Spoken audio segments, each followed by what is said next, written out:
there's an additional defect. There's an additional constitutional defect in this legislation. And that's this legislation's command that Congress is going to be able to force states to establish benefit exchanges. These little benefit exchanges, there's going to be one for each state. These are not a condition for receiving federal funds. This legislation requires states to establish these exchanges, or it says the federal government is going to step in and do it for them. In short, this renders states little more than offices of the federal government. Now, this violates the letter and the spirit and the interpretation of our existing federal state form of government. Now, I know that some people consider the division between federal and state powers kind of an archaic annoyance, kind of an amusing topic for law school seminars. But there have been several court decisions, including New York versus United States and Prince versus United States back in the 1990s, that say the Constitution forbids Congress from commandeering state governments to do whatever Congress wants it to do. The federal government can only exercise the powers that are granted to it by the states. The states may do everything else. The states have power in this area, and not the federal government. And this is all very important, because the Constitution is more than just black letters on a page. America's founders intended the federal government to have limited powers. They intended that the states have an independent sovereign place in our system of government. And of course, my constitutional concern is that the federal government can do this, it can do just about anything. And that is wrong.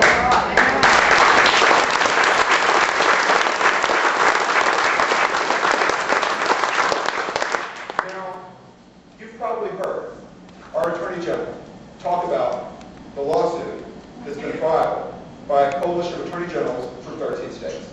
There's been a coalition of Attorney Generals from 13 states, a bipartisan coalition, about the constitutionality of this health care legislation. And there's a difference of opinion between them and our Attorney General, Dustin McDaniel.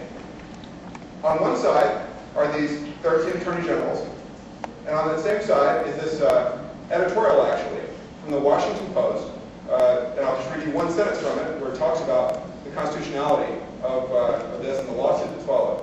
The one sentence says, "These challenges are not frivolous." Our Attorney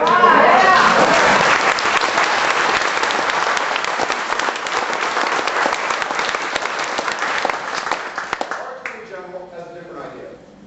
Our Attorney General says, and I don't know if y'all know what frivolous means. Frivolous means that a lawsuit basically has no chance of succeeding.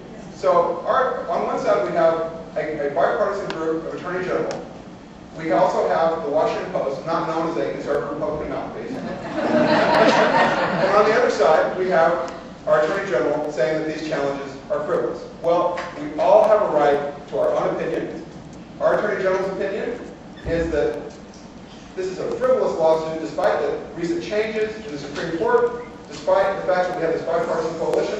Our Attorney General's opinion is that this challenge is frivolous. We all have a right to our own opinion. My opinion is that Dustin McDaniel knows better.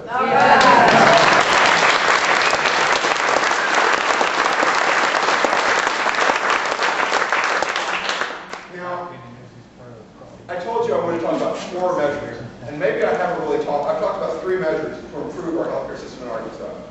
But I want to talk a little bit about the 4th, because we're working on 2 separate tracks for the 4th. Representative Blindwell and I have drafted a bill, and we put it for interim study. It's currently an interim study. And what we hope to do is pass a law, basically an anti-coercion law. Basically it says the federal government can't push people around. All right.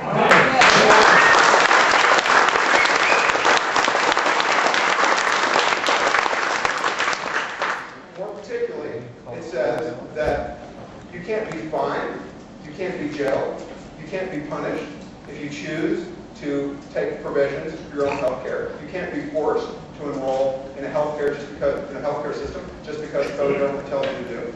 The federal government can't make your decisions a crime. And that is the core. The core of the American idea is our ability to make our own decisions. That's what freedom is all about.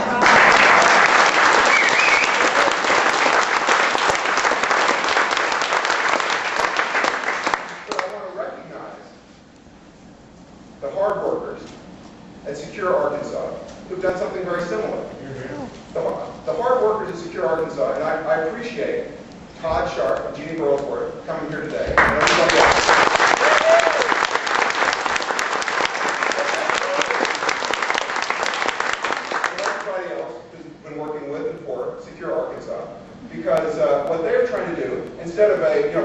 I'm just a legislator. I just try to pass laws. Citizens have a different power. They can get together, and just as citizens, they can work to amend our state's constitution. And as a consequence, what they've decided to do is they've decided to try to write this freedom to determine our own destinies, to make our own choices into our state's constitution. So we're glad to have them here today. We're glad to see that they are interested in preserving our freedoms and our right to make our own health care choices.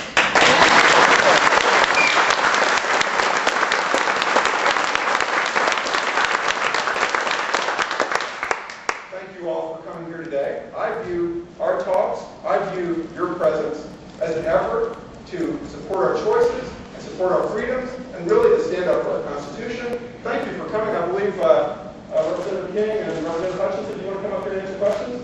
Thank you, Chris. Okay, we'll be happy to take questions from citizens, even journalists. So,